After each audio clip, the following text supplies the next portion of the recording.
Olá, esse é o Poder Entrevista. Eu sou Paulo Silva Pinto, editor sênior do Poder 360. Eu sou Letícia Pili, redatora do Poder 360. Vamos entrevistar por videoconferência o advogado constitucionalista André Marcília. André Marcília tem 44 anos. É graduado em Direito pela Universidade de São Paulo, a USP. É mestre em Direito pela PUC de São Paulo. É especialista em liberdade de expressão e direito digital. Pesquisa casos de censura no Brasil. André Marcília, obrigado por ter aceitado o convite para esta entrevista. Olá, Paulo, Letícia, é um prazer estar aqui com vocês, é uma honra esse convite, estou à disposição. Agradeço também a todos os web espectadores que assistem a este programa. Esta entrevista está sendo gravada por videoconferência no estúdio do Poder 360 em Brasília, em 28 de novembro de 2023. Para ficar sempre bem informado, inscreva-se no canal do Poder 360, ative as notificações e não perca nenhuma informação relevante. André Marcília, eu começo essa entrevista perguntando qual é a sua avaliação sobre os processos do STF que envolvem liberdade de expressão, como o inquérito das fake news. Bom, isso a gente precisa dividir em dois momentos. Antes de 2019, a liberdade de expressão era tratada pelo STF de uma forma muito segura. Havia uma jurisprudência pacificada no sentido de que a liberdade era ampla, a menos que houvesse gravidade ofensiva, ela sempre estava amparada. Era comum que na primeira instância houvesse um tipo de censura depois revogada pelo STF por meio de reclamações constitucionais, respaldadas no ADPF 130, etc. De 2019 para cá, com o advento do inquérito das fake news e a justificativa de que a liberdade de expressão precisa ceder em razão da democracia ou de outros fatores, a liberdade de expressão passou a ser tratada de forma caótica e hesitante, a meu ver, pelo STF. 2019 é um divisor de águas só em relação a fake news ou a outras decisões do STF também? Em todas as decisões referentes ao discurso. As redes sociais elas surgem, digamos assim, em 2019 com uma questão relevante, porque elas foram decisivas nas eleições.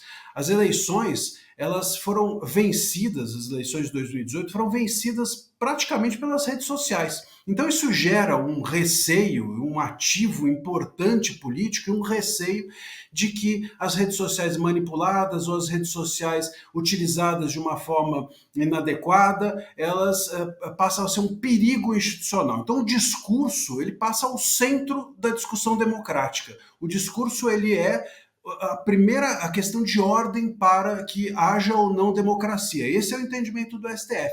Então a liberdade de expressão e a sua limitação, vamos dizer assim, torna-se absolutamente central nas decisões do STF. A liberdade de expressão ela não fica dentro de uma cápsula, como a gente tinha até então, ou de relação, ou de um tema relacionado meramente à imprensa, por exemplo. Mas ela passa a ser o centro da discussão de como a democracia deve existir no Brasil e o STF passa a ser o tutor dessa visão, vamos dizer assim, do que a democracia deve ser a partir do discurso e da liberdade de expressão. Então você avalia que esse divisor de águas seria em 2019, com a criação do inquérito das fake news, ou em 2022, quando houve toda essa questão com o processo eleitoral e tudo mais? Não, eu vejo 2022 como uma consequência, vamos dizer assim, de tudo isso que se iniciou em 2019. Talvez até uma consequência esperada. A gente teve em 2022 o colapso, vamos dizer, de tudo isso que começou a acontecer em 2019. Em abril de 2019, quando o inquérito das fake news ele é aberto pelo STF, e eles entendem que tudo o que é discurso, tudo que é ofensa promovida pelas redes sociais, tudo aquilo que de alguma forma lida com as instituições, que ofende ministros, que ofende autoridades, enfim, tudo aquilo que de alguma forma atinge alguém e é promovido pelas redes sociais é assunto do STF. Obviamente, a partir dali é que 2022, 2020, as questões relacionadas à inelegibilidade de eleitos ou a cassação de mandatos de deputados depois pelo TSE, enfim, todas essas questões que estão relacionadas a fake news e a utilização do discurso nascem a partir do inquérito das fake news e da centralização dessa discussão ou desse entendimento do que pode e o que não pode pelo STF. E, sobretudo, pelas decisões monocráticas do ministro Alexandre de Moraes, que é e foi o relator, tem sido o relator desses inquéritos há 4 anos. Agora, em abril, vamos para o 5º ano dos inquéritos das fake news, que nasceram em abril de 2019 com um inquérito, depois esses inquéritos se desdobraram em inquéritos de milícias digitais, esses inquéritos de milícias digitais se tornaram inquéritos de atos antidemocráticos, e hoje nós temos 8, 9 inquéritos que se desdobraram desse primeiro. Nessa esteira, em 2022, o TSE, o Tribunal Superior Eleitoral, aprovou uma resolução que permitia à Corte agir de ofício e determinar a exclusão de conteúdos das redes sociais. Alguns especialistas disseram que isso restringiu a liberdade de expressão, outros endossaram a medida. Qual é a avaliação do senhor? Eu entendo que restringiu, sem dúvida alguma restringe, a partir do momento em que, na verdade, essa jurisprudência já vinha sendo formada, né? A gente tem que pensar que em 2021, né, houve a cassação do deputado Francisquini, do PL, justamente pela utilização de discurso a respeito de fake news, de urnas eletrônicas, etc. Essa jurisprudência foi sendo, digamos assim, alimentada pelo TSE, pelo STF, e em algum momento eles começam a formalizar isso, né? Hoje em dia a gente tem, por exemplo, o PL das fake news, o PL 2630, chamado de fake news, ou mesmo essas resoluções do TSE, mesmo contribuições que o próprio TSE quis fazer ao PL das fake news em outubro de 22, tudo isso tem, de alguma forma, é resultado, digamos assim, de uma jurisprudência que vem sendo criada ao longo do tempo. Nada brotou do chão impunemente, vamos dizer. Essa resolução ela surge como resultado de uma jurisprudência mais agressiva do TSE e do STF, no sentido de limitar o discurso de candidatos, limitar a imunidade parlamentar, restringir que as pessoas digam A ou B, que não seja para a promoção de determinados valores que eles entendem como democráticos, e etc, etc. Sem dúvida, isso é uma limitação, Letícia, porque a partir do momento em que eu digo, você pode falar, você pode ter liberdade de expressão, no entanto, essa liberdade precisa ser em favor desse valor, e esse valor, quem diz o que ele é, sou eu, o juiz, isso, sem dúvida alguma, é um perigo e restringe a liberdade de expressão. O CNJ, o Conselho Nacional de Justiça, derrubou perfis de magistrados nas redes sociais em 2022. As condutas dos magistrados incluíam divulgação de atos contra o então presidente eleito Lula, críticas a ministros do STF e postagens irônicas sobre os ataques de 8 de janeiro. Esse tipo de decisão restringe a liberdade de expressão pública ou se enquadra na atuação administrativa de fiscalização do judiciário? Restringe, Paulo. Olha, o CNJ ele continua, na verdade, fazendo isso, né? Seja com advertências, né? censuras no sentido de advertência aos juízes, seja com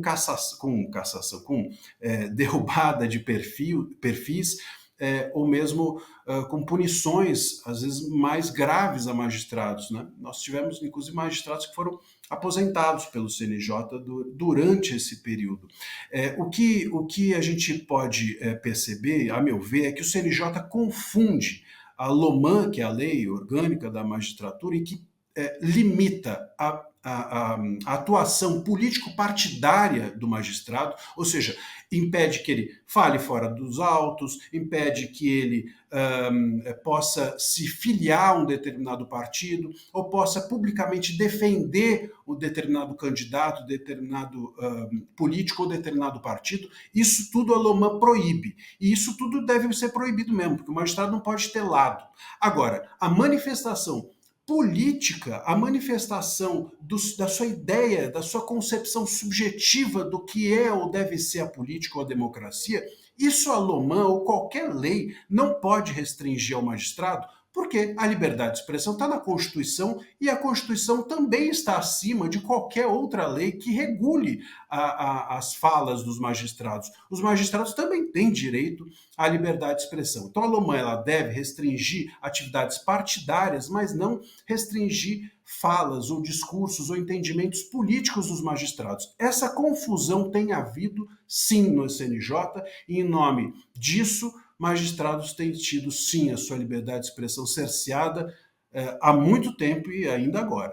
Esses dias mesmo, nas semanas passadas, houve uma nova pena de censura do CNJ a um magistrado que se manifestou politicamente com memes. Veja, com memes políticos, sobre política, e não sobre um candidato ou não sobre um partido. Isso é um entendimento errado, a meu ver, do CNJ. Só para entender uma coisa, em muitas empresas há restrição a seus funcionários de manifestações em redes sociais porque se entende que a imagem deles não é dissociada da imagem da empresa, sendo que eles são muito associados à empresa. Isso não seria semelhante no caso dos magistrados? Não deveria haver alguns limites ou não? Não deveria ter limite para ninguém? Seria bem semelhante, sim, Paulo. É uma ótima pergunta. Isso, muitas vezes, as pessoas fazem essa associação como se fosse natural. Então, dentro do ambiente do trabalho, as pessoas são punidas porque se manifestam desta ou daquela maneira. Isso está errado. Isso fere a Constituição. Veja, uma coisa é eu trabalho no mercado X. Eu vou lá no perfil do mercado X e escrevo a minha opinião política em nome do mercado X. Ou eu, com a camisa do mercado X, digo, olha, eu voto nesse ou naquele. Ou eu tenho essa ou aquela opinião política, eu sou isso ou aquilo, gosto deste ou daquele, com o chapéu ali do mercado X.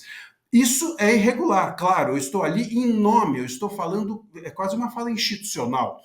A mesma coisa o magistrado, se ele está de toga, se ele está durante o julgamento, se ele está no meio da sua atividade funcional e ele diz o que ele pensa politicamente, aquilo é equivocado, porque ele está ali falando em nome da instituição. Mas quando ele está na sua casa, no seu perfil privado e dá a sua opinião, isso está coberto pela liberdade de expressão. Do mesmo jeito, o funcionário do mercado X, sem o chapéu, sem a camiseta, no seu perfil privado, no seu Instagram, no seu Twitter, ele tem o direito a se manifestar. Não há nenhuma relação aparente entre ele e a empresa. E se a empresa puni-lo, isso acontece muito, inclusive, no âmbito da Justiça do Trabalho. Isso não tem nada a ver com a área trabalhista, isso tem a ver com a área constitucional. Se uma pessoa é mandada embora porque ela se manifesta politicamente dentro de uma empresa, sem nenhuma identificação da empresa, a empresa fere a liberdade constitucional de expressão deste funcionário. E eu queria voltar para o que a gente estava conversando antes sobre fake news. Apesar de ser um termo discutido há muito tempo, ainda falta uma definição sobre o que é fake news. Essa falta de definição atrapalha? E quem deveria definir isso? Atrapalha. Atrapalha porque o que mais a gente tem hoje em dia são projeto de lei que traga consequências ou punições para fake news. Agora, não tem o conceito de fake news. Então é um negócio engraçado. A gente tem um monte de lei sobre fake news que pressupõe fake news como um conceito que possa ser utilizado para punir ou para regular o discurso, mas nenhum desses projetos conceitua fake news. E as pessoas às vezes conceituam de forma equivocada. Fake news é cotidianamente traduzido como notícias falsas. É errado esse conceito, é perigoso, porque notícia quem dá é a imprensa. Então parece que notícia falsa, fake news sendo notícia falsa, só a imprensa faz fake news.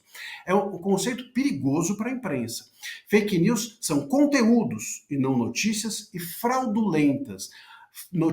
Conteúdos fraudulentos, aí sim é uma boa tradução de fake news. E perceba, fraudulento por quê? Porque o crime ou ilícito está na fraude, não está no conteúdo ser falso. Acontece muitas vezes, e todos nós sabemos, a gente chama até de barrigada quando a imprensa publica uma notícia falsa, é um jargão já tão antigo e tão conhecido, não tem nada de novo nisso.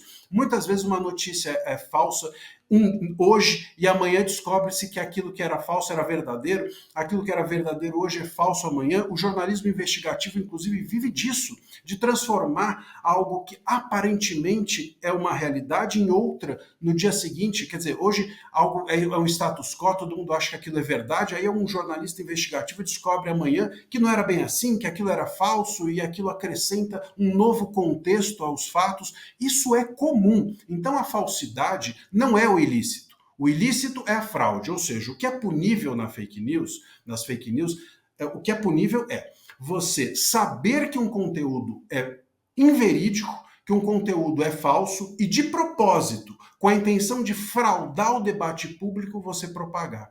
A intenção de fraudar, portanto, é que é o ato ilícito e não a falsidade do conteúdo.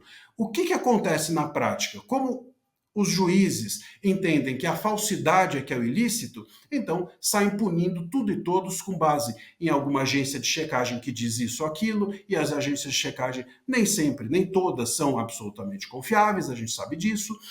Existem pessoas que punem com base no consenso, com base no achismo, com base em alguém desmentir, e isso tudo gera decisões liminares perigosas que cerceiam a liberdade de expressão. E os projetos se baseiam também em um conceito equívoco que pode também resultar em restrições indevidas à liberdade de expressão se esse conceito não for solidificado e bem entendido. Uhum. E existe a interpretação de desordem informacional apontada pelo então ministro do STF, Ricardo Lewandowski, em um voto que determinava a retirada do ar de um vídeo com abordagem crítica a Lula durante a eleição. Essa interpretação de desordem informacional seria uma interpretação válida para fake news? Não, porque justamente desordem informacional, me parece que ele, com isso, cria um novo conceito, né? Quase com um paralelo à fake news. Desordem informacional não explica o que vem a ser a desordem informacional. É necessário que a gente explique também. É um novo conceito que merece descrição, e não a descrição do que são fake news. Eu não vejo desordem informacional como uma forma de explicar fake news, mas como um novo conceito, quase como se existisse um choque de desordem. Em vez de um choque de ordem, houvesse um choque de desordem, uma horda desinformacional naquele momento que estivesse centralizado em um determinado político para intencionalmente fazer com que ele fosse prejudicado. Então, seria mais um conceito paralelo, que andasse em paralelo às fake news. Me parece que foi isso que o ministro, a meu ver, quis conceituar. Entendo que isso acontece nas eleições, mas, de novo, o ilícito aí não é a informação e nem a desordem, é a fraude. Quando você reúne máquinas, ou você reúne robôs e coloca todos aqueles robôs para criar uma desinformação de forma proposital, o crime aí existente é a fraude. Quer dizer, a fraude seria algo suficiente para estar no lugar de fake news e de desordem informacional também, é isso? Entendo que sim. No entanto, o problema aqui, né, para os juízes é que para você aferir se houve ou não fraude, você precisa saber a intenção de quem propagou. E para saber a intenção de quem propagou, você precisa investigar, você precisa ter o devido processo legal, você precisa instaurar o contraditório, você precisa formar provas, produzir provas, ouvir testemunhas, e é isso que os juízes muitas vezes não querem. É isso que o TSE e mesmo a STF muitas vezes não quiseram durante esse processo. Decisões liminares foram dadas pressupondo que havia fraude, ou pressupondo que havia uma intenção, um dolo, uma intenção indevida em quem propagava. Isso não pode ser pressuposto. A gente não pode pressupor a má-fé. A má-fé, a boa-fé é pressuposta, não a má-fé. A nossa Constituição, inclusive, diz isso expressamente. A boa-fé é presumida, jamais a má-fé. É isso um dos equívocos graves, vamos dizer assim, nas decisões dos tribunais superiores dos últimos anos. No sentido de cercear a liberdade de expressão. Muitas das decisões do STF e do TSE também no ano passado foram embasadas no pressuposto de que haveria uma ameaça à democracia e integridade do processo eleitoral.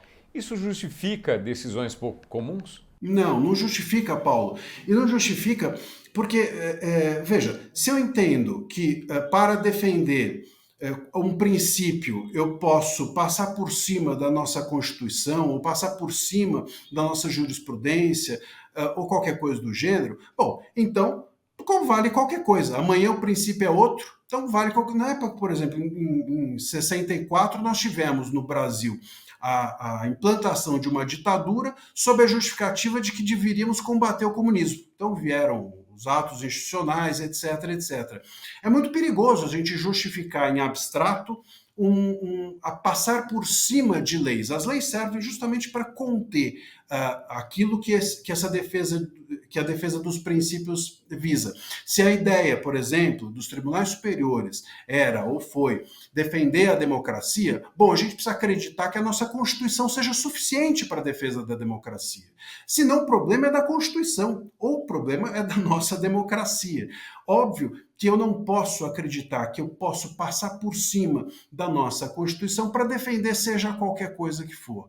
É necessário que nós entendamos a nossa Constituição como um instrumento suficiente para a defesa da democracia. Senão, em nome de evitarmos um arbítrio, nós criamos outro. Nos julgamentos do 8 de janeiro, houve críticas sobre os votos iguais do ministro relator, que considerou os crimes cometidos pelos réus como de natureza multitudinária. Há também questionamentos sobre tramitação em última instância.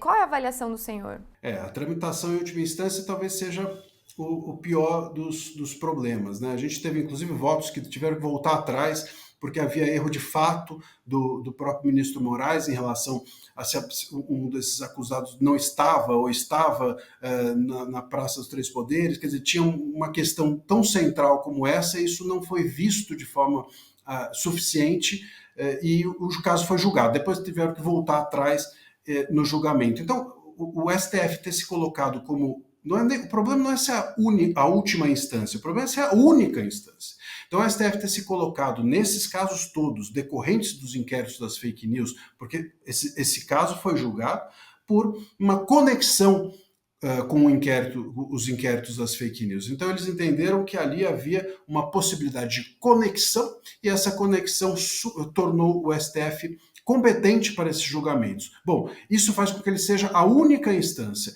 E é óbvio que, então, qualquer erro que é cometido numa única instância, você cria um erro que não é passível de ser reparado, ou é reparado de uma forma absolutamente precária, né? Enfim, aí os votos têm que voltar atrás, aí mantém ou não mantém apenas, a sociedade começa a questionar, cria um desgaste desnecessário. Então, isso, sem dúvida alguma, ser a única instância, faz desses julgamentos julgamentos, vamos dizer assim, questionáveis. E acho que também o fato de eles estarem no plenário virtual, que não é verdade, que capacita o advogado a ampla defesa, ou as sustentações orais não são ouvidas necessariamente, podem não ser ouvidas, não há a mesma amplitude, digamos assim, de publicidade que existem nos julgamentos presenciais, tudo isso prejudica a defesa e prejudica também, vamos dizer assim, a legitimidade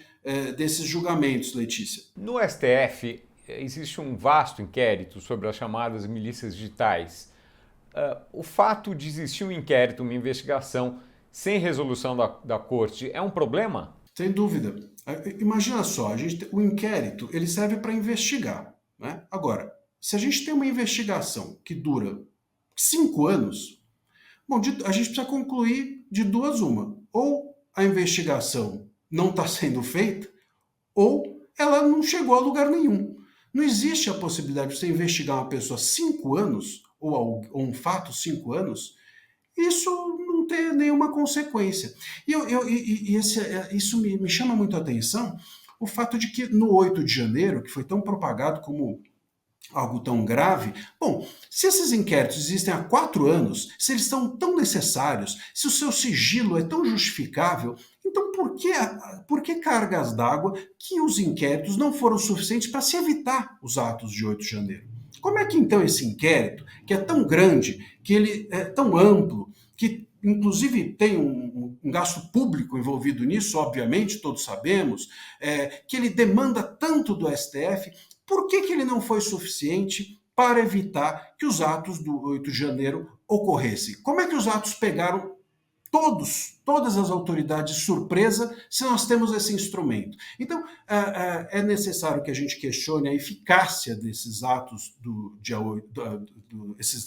a eficácia desses inquéritos, todos das milícias, antidemocráticos, inquéritos das fake news, e questione, inclusive, se a duração dele é razoável. Sem dúvida, não é, e sem dúvida não serviu para evitar nada que aconteceu de ruim, vamos dizer assim, para a democracia no Brasil até agora, ou pelo menos é isso que foi demonstrado. Se esses inquéritos realmente eles não tiveram a eficácia, têm de ser arquivados. O ministro Barroso disse outro dia que ele defende a liberdade de expressão. Poxa, ministro Barroso, se defende de fato a liberdade de expressão, se é essa a intenção dele como presidente da corte, arquive os inquéritos. Ele pode fazer isso. Ele é presidente do STF, ele pode arquivar os inquéritos, arquive os inquéritos. Ou então, abra os inquéritos e mostre a nós tudo aquilo que nos poupou essas investigações. O que não dá para seguirem em sigilo durante tanto tempo sem qualquer tipo de prestação de contas à sociedade. E falando sobre a relação do STF com o Congresso, a gente está vendo essa relação subir a tensão há alguns meses, com o julgamento sobre porte de drogas, aborto, marco temporal e agora com a PEC que limita os poderes do STF. O senhor já escreveu em um artigo que o Congresso está correto em delimitar o poder do Judiciário. Por quê? Veja, o Congresso ele tem de limitar o poder do STF se o STF invade o poder do Congresso. Então a questão é de cada um na sua, cada um no seu quadrado, como dizia o cancioneiro popular. A gente tem a necessidade do Congresso discutir pautas abstratas e do STF discutir pautas concretas. Então vamos lá. O aborto é uma questão. Vamos pegar o aborto como exemplo. Quem discute se o aborto deve ou não ser descriminalizado é o Congresso. Se o Congresso discute e decide que na segunda semana, ou na terceira semana, ou na quarta semana, enfim, que a partir do dia X o aborto pode ser ou não criminalizado. Bom, se no dia 9 ou no dia 8, na semana que passou um dia da semana que o Congresso decidiu, um dia menos, um dia mais, se aquele aborto ele pode ou não ser criminalizado, se vai haver, vamos dizer assim, uma ampliação desse limite ou não, se vai haver um perdão, vamos dizer, em relação a isso, aí o STF decide. Ou seja, quem faz a regra é o Congresso. Quem faz a regra se aborto deve ou não ser criminalizado é o Congresso. Os casos decorrentes dessa decisão, dessas regras criadas pelo Congresso, quem vai decidir é o STF. Ele não pode, não é que ele não pode tocar no assunto, mas ele não pode tocar no assunto que o Congresso ainda não tocou. Isso é uma prerrogativa do Congresso. Então, quando o Congresso limita os poderes do STF no sentido de pedir de volta aquilo que lhe foi tomado, a pauta das discussões de interesse público nacionais, isso entendo como correto, simplesmente porque essa é uma função do Congresso. Ele precisa tomar de volta aquilo que lhe foi, de alguma forma, tirado. E o STF precisa entender que isso é legítimo. Ele não pode querer simplesmente ter mais força que os demais poderes. A democracia é formada assim, por um sistema de freios e contrapesos que a gente fala, que é a capacidade dos poderes frearem abusos dos demais poderes e se contraporem a esses poderes no sentido de lhes fazer oposição, de criar um contraponto, de fazer com que eles não existam sozinhos ou tenham mais visibilidade ou protagonismo que os outros. Nos aproximando do final da entrevista, há algum tema que não tenha sido perguntado aqui, que o senhor queira comentar? Olha, Paulo, não, eu acho que abarcamos todos os pontos. Eu entendo apenas que a gente deva passar, né, a uma discussão mais profunda na sociedade de qual é o papel do STF. Também não podemos aqui usar o STF de espantalho, né, dos problemas nacionais. Nem o Congresso pode ser espantalho para que o STF tenha força e nem o STF pode ser espantalho para que o Congresso tenha força. Tenho muito receio que, de alguma forma, as críticas ao STF possam servir para o ano eleitoral que vem em 2024, né? Sirvam esse enfrentamento, esse confronto ao STF, que tem sido feito por notas da OAB, tem sido feito pelo próprio Congresso, que isso seja eleitoreiro. O que a gente precisa é discutir seriamente e com profundidade que o STF é um poder importante, que o STF é um poder central na democracia e que ele precisa se colocar no lugar dele de julgador. Isso tem de ser discutido, até os abusos têm de ser expostos, têm de ser denunciados, mas o papel do STF é importante e não pode servir de mero cabo eleitoral para também os políticos no ano que vem se valerem ou se conseguirem se eleger com essa pauta. Não, é uma discussão técnica que tem de ser feita com seriedade pela sociedade. Chega ao final essa edição do Poder em Entrevista. Em nome do jornal digital Poder 360, eu agradeço ao advogado André Marcília. Agradeço, Paulo, Letícia, foi um prazer. Agradeço também a todos os web espectadores que assistiram a esse programa. Esta entrevista foi gravada por videoconferência no estúdio do Poder 360 em Brasília, em 28 de novembro de 2023. Para ficar sempre bem informado, inscreva-se no canal do Poder 360, ative as notificações e não perca nenhuma informação relevante. Muito obrigado e até a próxima. Poder Monitor, a ferramenta mais completa para monitorar os três poderes. Acesse agora poder.cc/monitor e ganhe 30 dias grátis.